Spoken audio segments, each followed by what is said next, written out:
Hello guys, ayong udto sa atong tanan guys. So ako dai ipakita sa inyo guys ang atong kay di aman ta sa bukid guys. So ako ipakita sa inyo guys nga nag-stock dai tag bulad karon diri guys.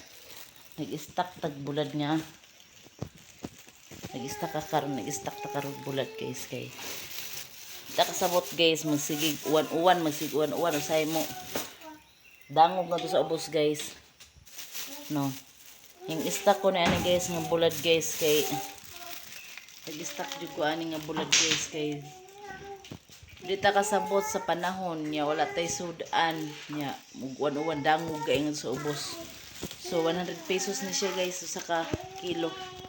100 pesos ni siya guys ano.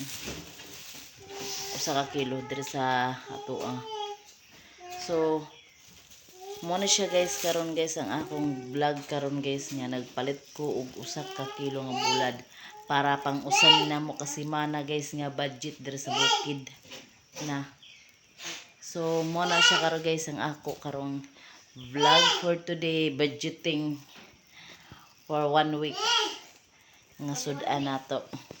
Bulad lang una ta karon guys kay nagbag-o pa lang ko to nagsweldo atong 23.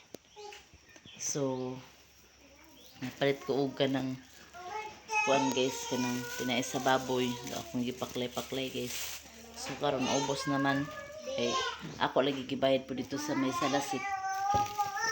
So ang atong kwarta is igo-igo ra jud dito guys na igo-igo ra na ang atong budget diha guys no. So mora na karon guys ang ato karong vlog for today and see you my next video. Bye bye.